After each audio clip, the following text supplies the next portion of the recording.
Y Raúl. Bueno, vamos a ver si más al rato entran.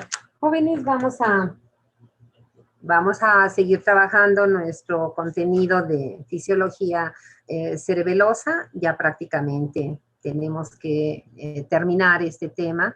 En la clase anterior, pues estábamos viendo precisamente estas divisiones que toman en cuenta, si se acuerdan, tres aspectos, ¿verdad? De las diferentes regiones del encéfalo como órgano completo. Y entonces en esta diapositiva, que al rato la vamos a volver a retomar, tenemos puesto, perdón, aquí, ¿verdad?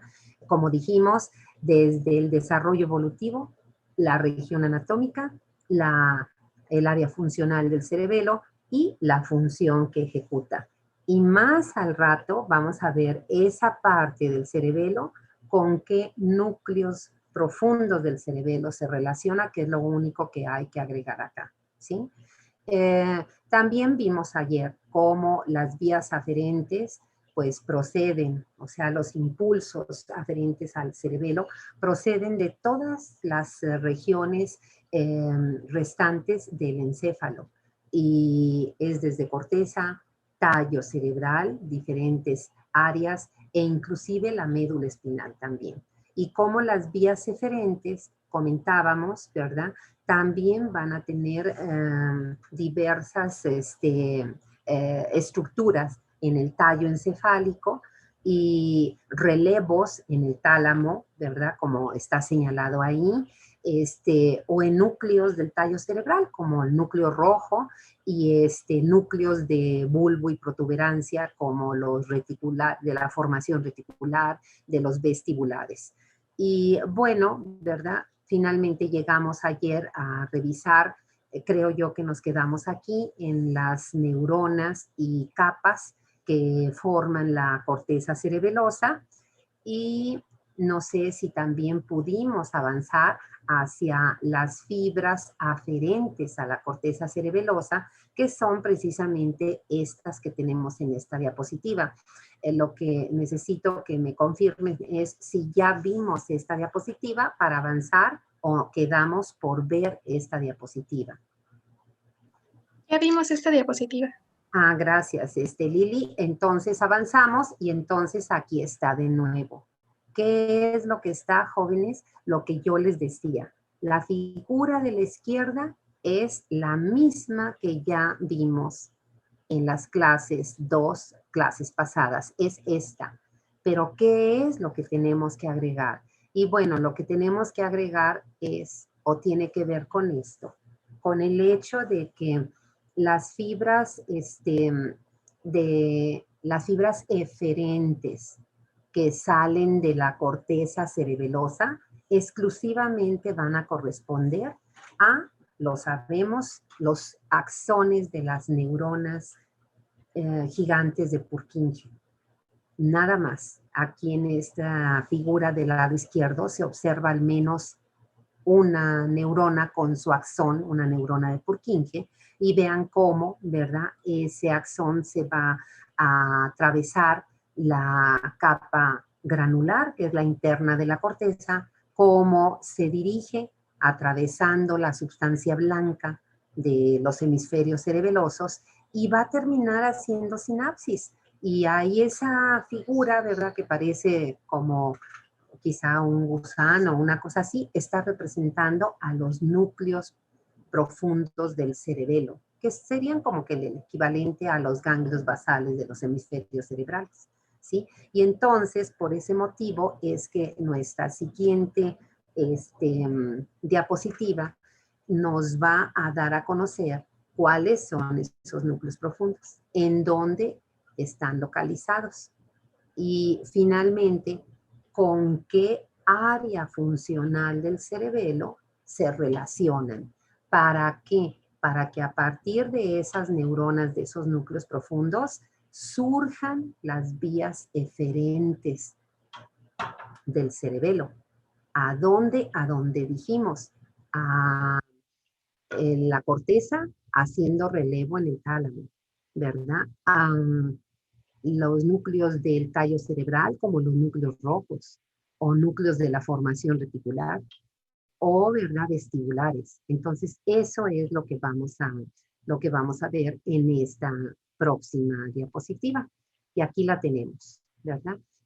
Son las vías eferentes del cerebelo, lo que estamos diciendo. Y para empezar, en ese caso, lo que diremos es que estas vías eferentes van a estar formadas por los axones de las neuronas de los núcleos profundos del cerebelo. Y si nosotros hablamos, en lugar de vías eferentes del cerebelo, vías eferentes de la corteza cerebelosa, entonces esta es la respuesta, la que acabamos de ver. Si es vía eferente de la corteza cerebelosa, son solo los axones de las neuronas de Purkinje. Recuerden que todas las demás, sus axones, solo establecen sinapsis en las diferentes capas de la corteza. Pero las de Purkinje son las que forman las vías eferentes, para que no nos confundamos. ¿Cómo sería entonces ese circuito de vías eferentes del cerebelo? Pues tendría que partir, ¿verdad?, de los axones de Purkinje, llegando a hacer sinapsis con las neuronas de los núcleos profundos. Y las neuronas de los núcleos profundos son las que constituyen lo que vamos a ver, las vías eferentes del cerebelo, ¿sí? ¿Por qué parte del cerebelo van a salir esos axones de los núcleos profundos? No sé si alguien pueda contestarnos esa pregunta. ¿Por qué parte significa por qué estructura? Van a salir, por ejemplo, a las que se van hacia arriba, a estructuras subcorticales, ¿verdad? Tálamo, corteza, o las que se van al tallo cerebral. Alfredo, tengo tu mano. ¿Nos puedes contestar? Por el pedúnculo cerebeloso superior, doctora. Y eso es cierto, ¿verdad? Entonces van a utilizar la vía de los pedúnculos, que recuérdense que son las estructuras de fijación de este órgano al tallo cerebral, ¿verdad? Y si es superior, pues si nos puede alguien contestar, o tú mismo, Alfredo, precisarnos, a esos pedúnculos superiores fijan al cerebelo ¿a qué estructura? ¿Al mesencéfalo, doctora? Así es, ¿verdad? Al mesencéfalo, claro que sí. Gracias, Alfredo. Y entonces vamos a analizar esta figura. Yo soy la primera que reconozco, jóvenes, que esta figura está muy cargada de información. Y cuando así suceda, igual que si tuviera poca información, yo les voy a ir marcando qué parte estamos analizando. Entonces, la primera parte que vamos a analizar, por supuesto que tiene que ver con la figura y el contenido que está en el ángulo superior de la derecha. ¿Por qué? Porque el tema que vamos a trabajar con esta imagen, estas imágenes, es vías eferentes del cerebelo. Y estamos diciendo que las vías eferentes del cerebelo van a ser los axones de las neuronas de los núcleos profundos. Y entonces tenemos que saber quiénes son, dónde están, cuántos son, ¿verdad? Su nombre. Y entonces, esta figura pues es sencilla, ¿verdad? Es una figura sencilla que de alguna manera el dibujante está representando con diferentes tonos los núcleos profundos. Y entonces, ¿qué tenemos que saber de ellos? Su localización. Y esa localización la vamos a ubicar, ya habíamos dicho, en el espesor de la sustancia blanca del cerebelo. Y la precisión de la localización tiene que ver con su relación con la línea media. ¿Quiénes son los núcleos más mediales? Y a partir de ahí, ¿quiénes son los más laterales? Y la figura, pues salvo el color amarillo que utilizaron ahí el dibujante, que es muy claro y que cuesta mucho trabajo verlo, ¿verdad? Hubiera utilizado un color naranja o otro tono amarillo más fuerte, y nos observa bien. Los demás sí.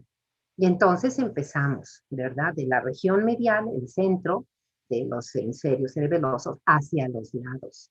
Y entonces vemos que los primeros, los más mediales, son los núcleos llamados fastigiales o fastigio. ¿sí? Y están ahí como pequeños óvalos de color rojo, ¿sí? Luego, hacia afuera o hacia las partes laterales, tenemos a los núcleos globosos. A los núcleos globosos, que decía yo, da mucho trabajo verlos porque están representados como unas pequeñas esferas de color amarillo, ¿sí? A los lados de estos se encuentran los núcleos emboliformes. Y finalmente los núcleos más laterales, que coincide también con que son los más grandes, son los llamados dentados. Estamos hablando en plural porque, claro, ¿verdad? Es como los ganglios basales. Cada hemisferio cerebeloso pues tiene sus núcleos. Entonces, pues la simetría bilateral habla de que están en ambos hemisferios. Aquí se va a reproducir algo que en ganglios basales existe, el hecho de que hay dos núcleos que constituyen una unidad funcional. Y esos dos lo tenemos ahí señalado. Son cada globoso con su vecino hacia las partes laterales, que son los emboliformes. Entonces, los núcleos globosos con su respectivo emboliforme se le ha llamado núcleos interpuestos. Otra forma, ¿verdad?, es que algunos autores les dicen interpósitos. Y es común mencionarles así porque, les vuelvo a repetir, crean una unidad funcional.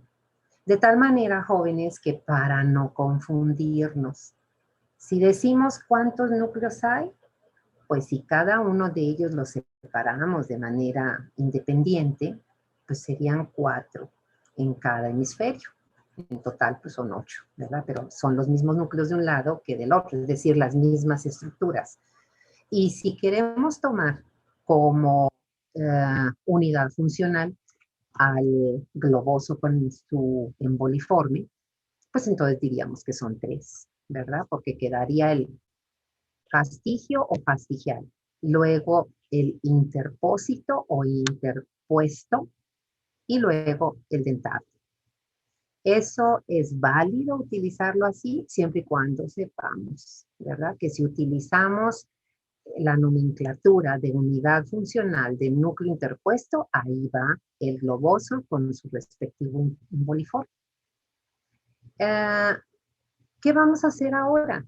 Bueno, pues como decimos, ¿verdad? Lo que vamos a hacer es insertar en, en esta figura, en este tabla o cuadro sinóptico o la figura que hayan hecho, mapa conceptual, ¿verdad? Es decir, lo que hayan hecho su resumen, ¿verdad? Yo no sé cuál organizador de organizador gráfico hayan utilizado para trabajar esta figura, insertar qué núcleo está relacionado con esa área, qué núcleo, ¿verdad? Y entonces, aquí tendríamos que empezar como lo hicimos en la primera vez que utilizamos esa figura, es decir, la del lado izquierdo, abajo, por la que es la región del cerebelo más antigua, es decir, el arquicerebelo, lóbulo flóculo nodular, ¿verdad? Y entonces, funcionalmente es el vestíbulo cerebelo, es el vestíbulo cerebelo. Y entonces, ¿qué núcleo profundo está relacionado con esta parte del vestíbulo cerebelo? Y bueno, ahí tenemos a los núcleos del fastigio.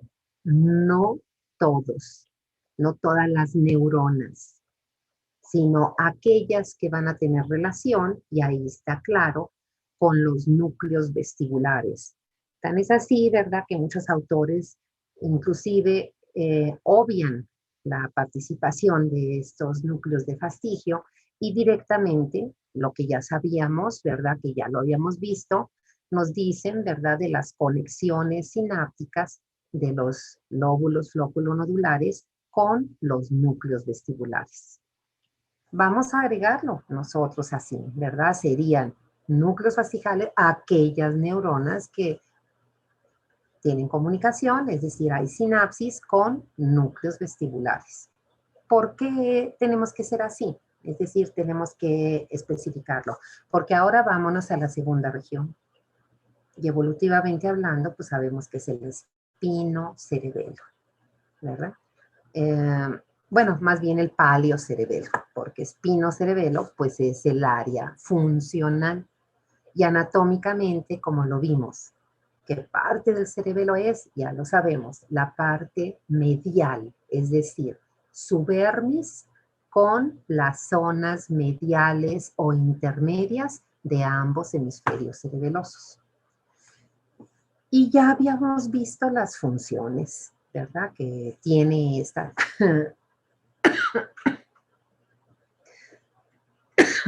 Perdón, voy a tomar mi vaso, a tomar un poco de agua.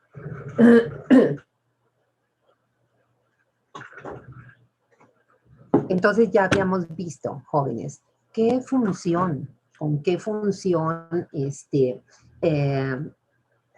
qué función es la que lleva a cabo este espinocerebelo. Y ya lo vimos, ¿verdad? Lo que está ahí de que se relaciona con los sistemas descendentes, que son los motores, tanto los del sistema motor lateral como el sistema motor ventromedial, pues tienen que ver con la ejecución motora. Y ya también vimos que esa ejecución motora, el cerebelo, es el que nos permite que el movimiento que ejecutemos voluntario tenga la velocidad, la fuerza, la dirección, la amplitud que debe. Y todas esas características se llaman la sinergia del movimiento. Pues sí, por eso, jóvenes, ahorita enseguida, ya acabando eso, acabamos la anatomía. ¿Y qué vamos a ver? ¿Ah? Las aplicaciones clínicas, que es la parte final. Y vean ¿qué vamos a utilizar como aplicaciones clínicas? Las manifestaciones, que son las alteraciones en la ejecución del movimiento en aquellas personas que lamentablemente desarrollan lesión del cerebelo. Y vean la que está marcada con el número 1, dismetría. ¿Y qué tiene que ver eso? Pues tiene que ver con esto que estamos hablando, jóvenes, con la sinergia del movimiento.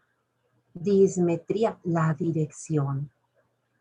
Resulta que si hay lesión del cerebelo y sobre todo de esta parte, los pacientes, la dirección de su movimiento es anómala. Yo no diría, a ver, ¿cómo será eso?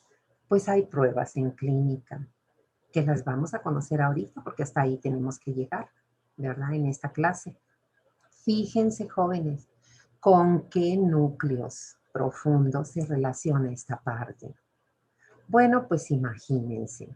Imagínense que si dentro de los sistemas ventromediales tenemos a los fascículos que también participan en esa función del tono muscular, jóvenes, ¿qué fascículos motores participan en esa función de control del tono muscular? ¿Serán los tectoespinales? ¿Serán los vestíbuloespinales? ¿Serán los retículoespinales? ¿Serán los córticoespinales ventrales o anteriores? ¿Quién nos contesta? ¿Alfredo? Serían los retículos espinales, doctora, en sus Dices, porciones vulvar y pontina. y pontino, ¿verdad? Por supuesto, Alfredo. Y fíjense por qué, jóvenes, necesitamos ir estudiando paso a paso.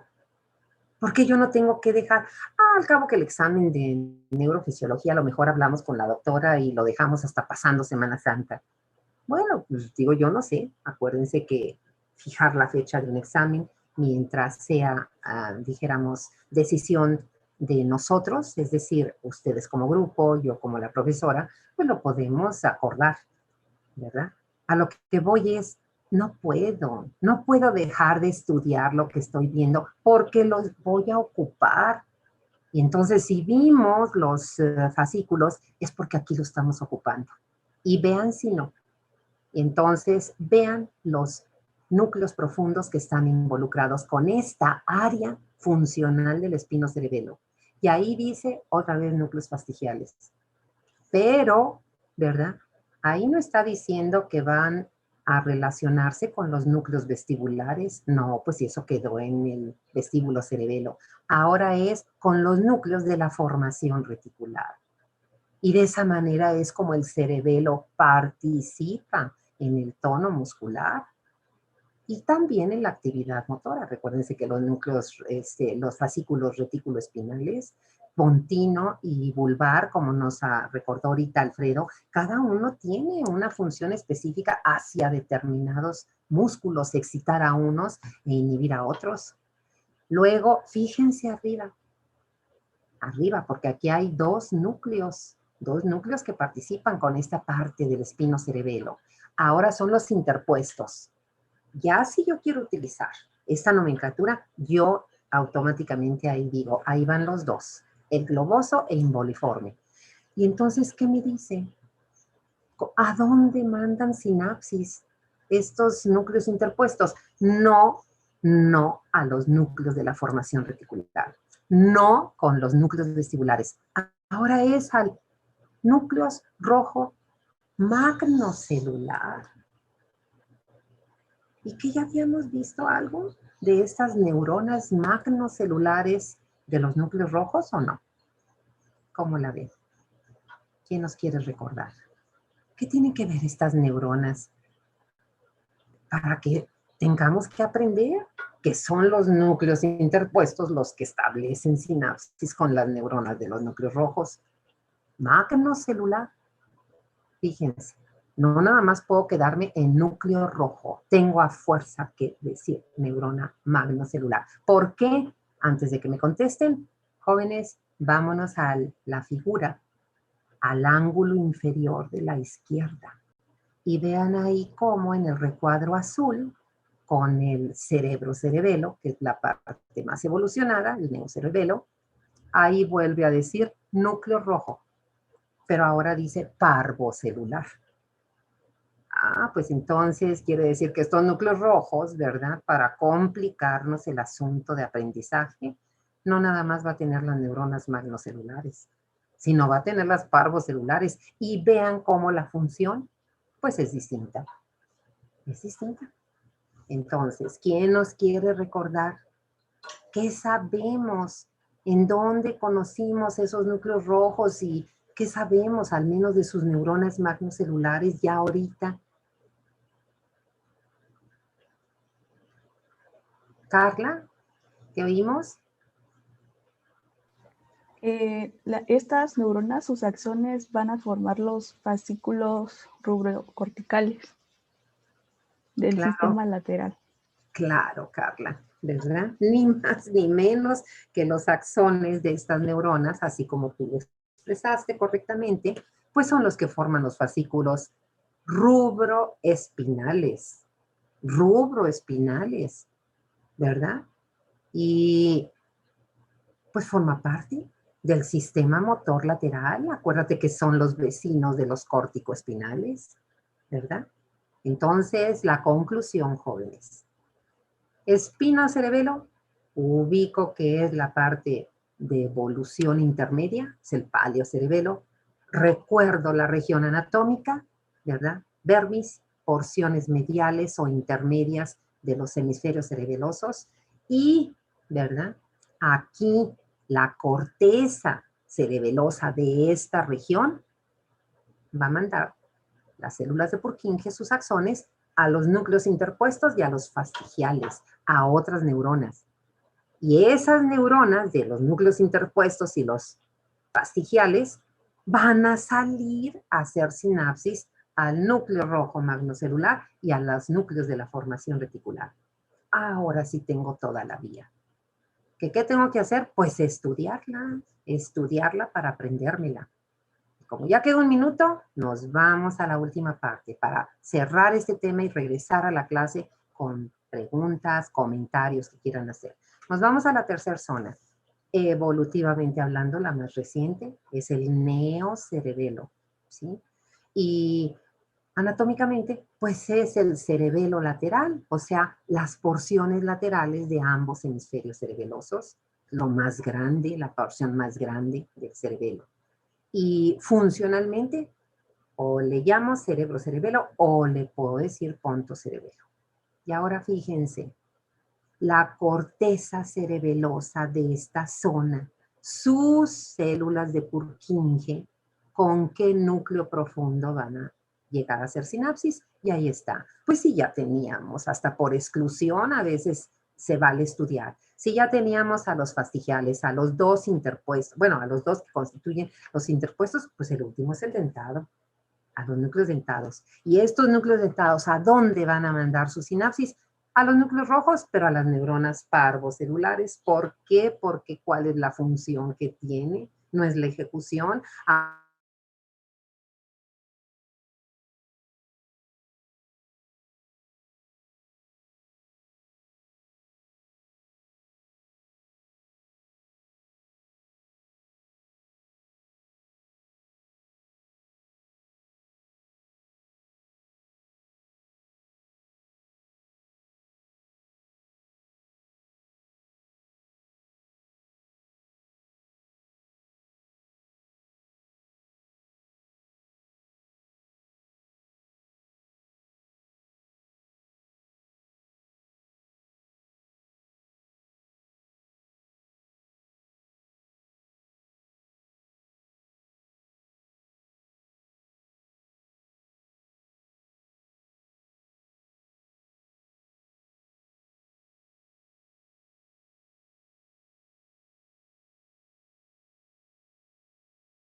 Muy bien, jóvenes. Entonces, les comparto inmediatamente la pantalla para que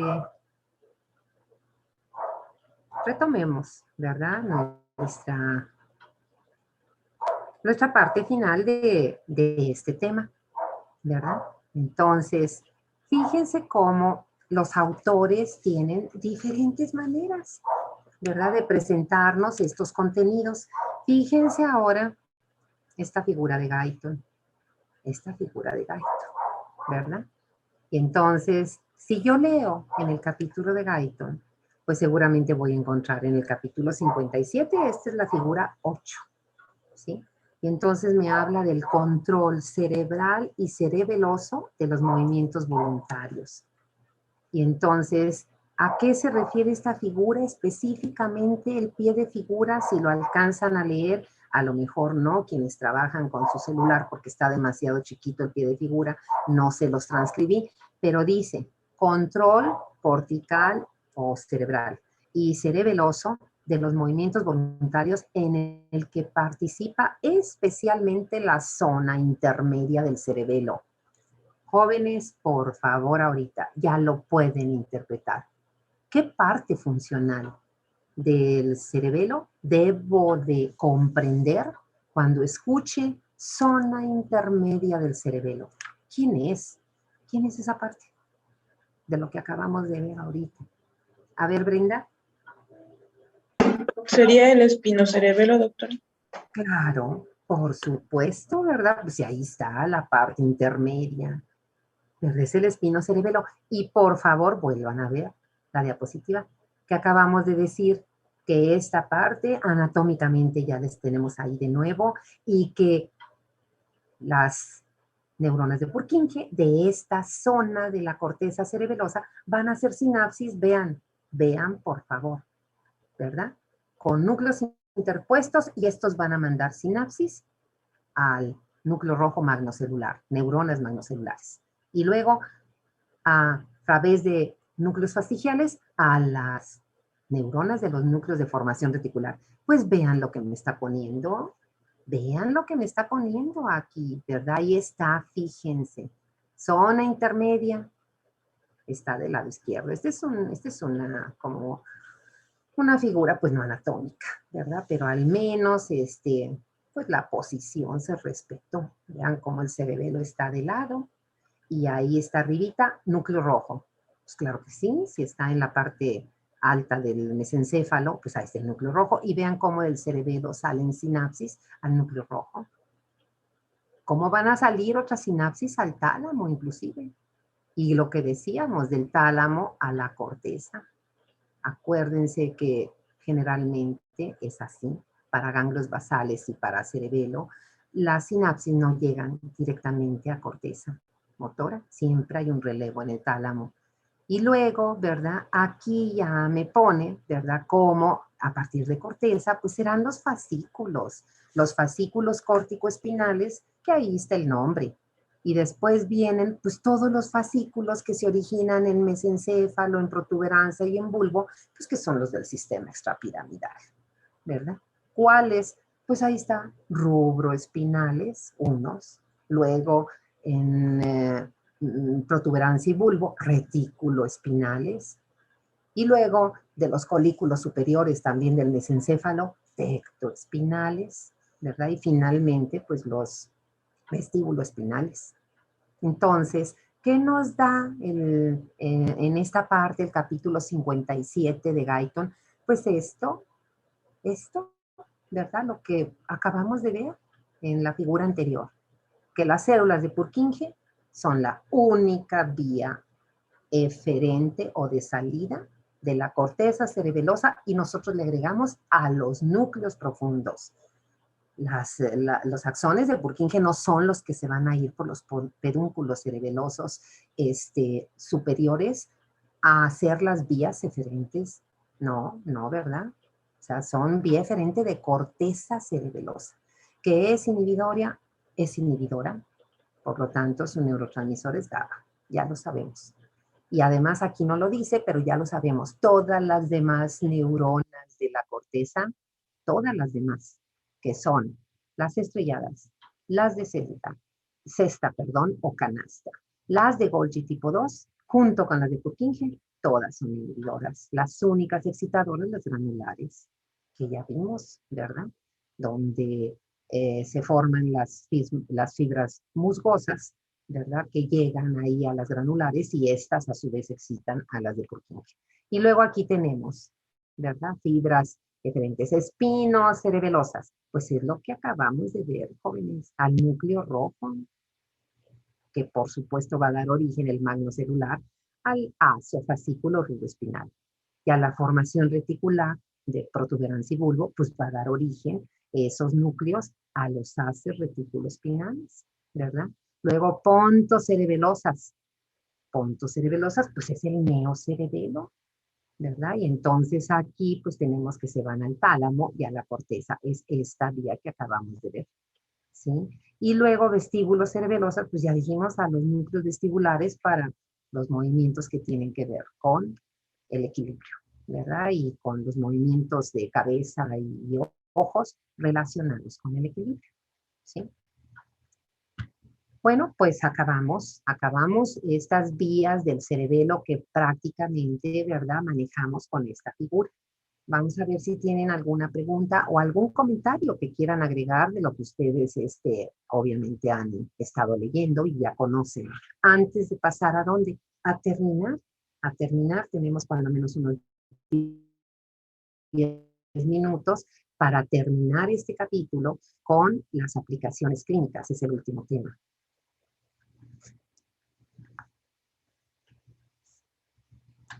Vamos a ver. Alfredo, te escuchamos. Sí, doctora. De hecho, ayer yo le planteé una pregunta, pero creo que no fui lo suficientemente explicativo. Ajá. Y mi pregunta era de que en la imagen que presenta en esa diapositiva, lo que responde al punto cerebelo, dice que las aferencias llegan a la corteza motora. ¿Se referirá a la primaria? Porque es que el libro dice que estas vías no llegan a la primaria. Ajá, sino a la premotora, ¿verdad? Ajá. Uh-huh.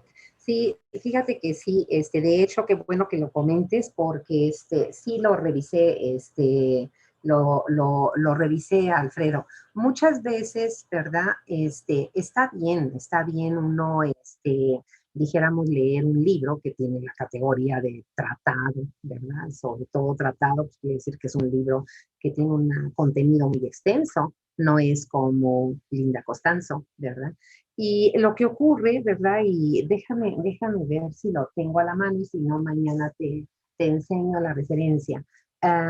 Lo que ocurre es que cuando uno, aparte de leer el libro de fisiología, ve uno un libro de neuroanatomía, por ejemplo, ¿verdad? Como o de neurociencias, para poder tener eh, como que un pasito más en nivel de precisión, ¿verdad? Pues en los libros, por ejemplo, yo el que tengo de neuroanatomía es un libro de John Martin. No sé ustedes qué libro llevarían el año pasado de neuroanatomía. Y eso que tú dijiste, ¿verdad? Sí, sí lo busqué, ¿verdad? Lo busqué para ver si era cierto que la información solo llegue a la zona premotora, ¿verdad? La zona premotora. Entonces, para poderte dar la referencia completa, estaba viendo, pero para no interrumpir ahorita la secuencia de la clase, te la doy mañana. Te doy inclusive la referencia de qué página en el libro de Bear y qué página en el libro de neuroanatomía. Te digo, bueno, que yo tengo en la mano, es el John Martin. Está esa información de que sí llega la información a la M1, ¿verdad? Vía tálamo, eso sí, ¿verdad? Vía tálamo en estos casos. Entonces, de alguna manera también no está mal lo que está diciendo, dijéramos, Guyton.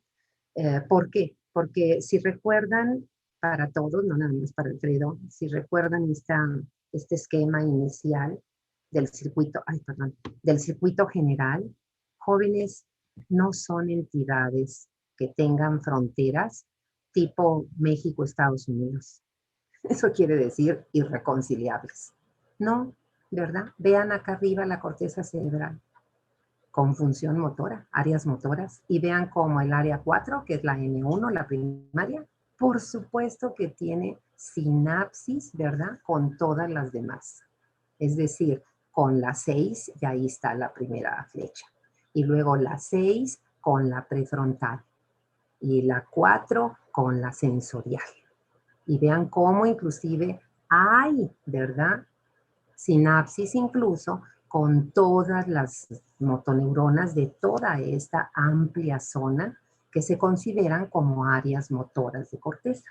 ¿Sí? Entonces, tampoco está mal, ¿verdad? Pero si yo tomo como ejemplo, o más bien tomé como referencia del circuito general, esto de M1, área 4, claro, con el relevo de los núcleos ventrales laterales, es porque tomé como referencia este libro y eso es importante y qué bueno que lo hayas tú así identificado como una, dijéramos, inconsistencia o una disparidad. Es decir, a mí Guyton me está diciendo que llega al área 6 y esta figura que me está presentando la profesora me está diciendo que al área 4, ¿qué hago? ¿Verdad?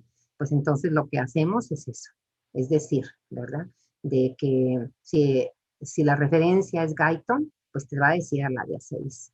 Pero si el libro es un libro de neurociencias, que en este caso no es un libro de fisiología general como Guyton, ¿verdad? Sin denostar a Guyton, es un excelente libro, ¿verdad? Pero bueno, no tiene el alcance en un tema único, como en este caso neurofisiología. Entonces, en el libro de Bear, que es de donde está tomada esta figura, y en el libro de Martin, que es de neuroanatomía, ahí está la información de que sí es el sitio de llegada primaria al área 4, en este caso, y de ahí, obviamente, la información también mediante sinapsis va al área 6. En el caso de los ganglios basales es al revés. A las 6, ¿verdad? Específicamente la premotora, ¿verdad? Y después al área 4, ¿sí? Entonces, así es como sería, como pudiera yo contestarte ahorita y darte la referencia y a todos, ¿verdad? El día de mañana, inclusive en qué página de estos dos textos, el de Beard y el de Martin, de neuroanatomía, están estos contenidos, Alfredo. No sé si pude de alguna manera contribuir a que quedara más clara tu duda. Sí, doctora, quedó muy claro. Gracias. No hay por qué. Entonces, jóvenes, si no tienen alguna duda, pasamos a esto. Aplicaciones clínicas. Tenemos 5 minutos para acabar y son suficientes. Decíamos que lo que vamos a utilizar es este recuadro de la izquierda que está presentando una lista de las más frecuentes alteraciones clínicas que se desarrollan, pueden desarrollar los pacientes cuando tienen lesión del cerebelo. Pues la lesión del cerebelo, por ser un órgano encefálico, pues puede ser de diversa etiología.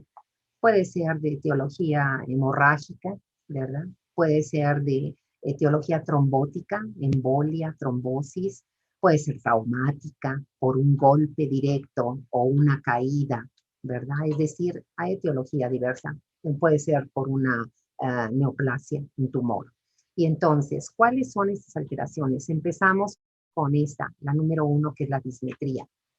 La dismetría, que como ya lo comentamos hace unos minutos, significa la incapacidad que se genera en los pacientes con lesión cerebelosa para calcular las distancias, jóvenes, para calcular. Entonces, imagínense lo que supone para estos pacientes subir o bajar escaleras.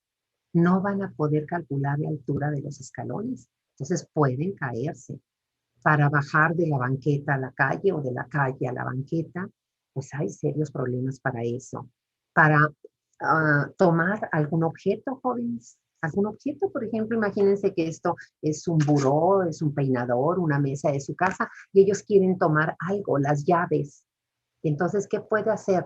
Que ellos hacen la aprehensión creyendo que el objeto está antes. O al revés, se pegan porque calculan mal y piensan que está más lejos. Cuando esto último ocurre, a esa situación se le llama hipermetría y pueden golpearse, ¿verdad? Por ejemplo, al abrir una puerta, pues pueden hacerlo antes o creen que está después y se pueden pegar, ¿sí? ¿Cómo se puede valorar la dismetría? Aquí está una prueba que se llama dedo-nariz, porque en eso consiste lo que estamos viendo. La persona que está como médico, ¿verdad? O estudiante de medicina realizando la prueba, pues le dice al paciente, a la persona, va usted a tocarme la punta de mi dedo índice con su dedo índice de ambas manos, un lado primero, el otro después, y va a tocar mi dedo y la punta de su nariz. Entonces, si la prueba es normal, aquí tenemos otra manera de hacerlo. Entonces, no tocan la punta ahorita que estamos en pandemia, pues, entre menos acercamiento haya, ¿verdad? Y entonces esa es otra estrategia. Tenemos un objeto en la pared, ¿verdad? Una cartulina, algo. Decimos, toque ese punto y la punta de su nariz. Entonces, vean cómo ahí en esa figura está graficado. El movimiento debe de ser con una dirección recta, inclinada, porque pues está hacia un lado y hacia acá. Y debe de ir el dedo exactamente a la punta de la nariz. No debe de ir a la mejilla, no debe de ir a la frente, no debe de ir a otra parte. Y vean, Valeria, ahorita te doy la voz. No debe de hacer, vean cuando hay lesión del cerebelo. Entonces se toca el punto y hay una serie de movimientos incoordinados.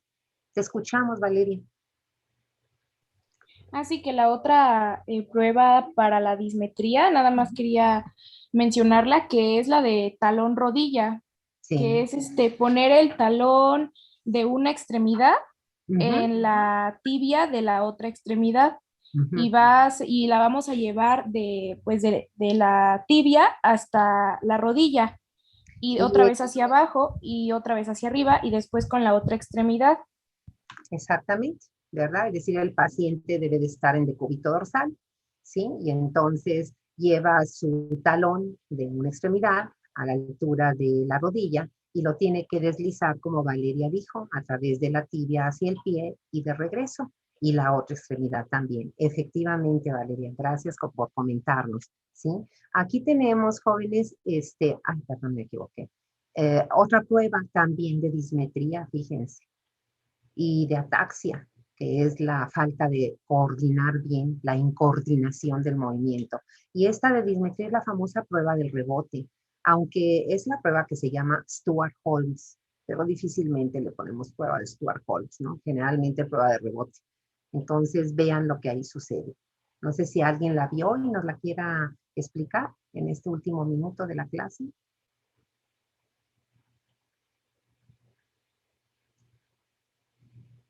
Entonces, ¿qué le decimos al paciente? Mire, le explicamos, todas las pruebas explican, ¿verdad?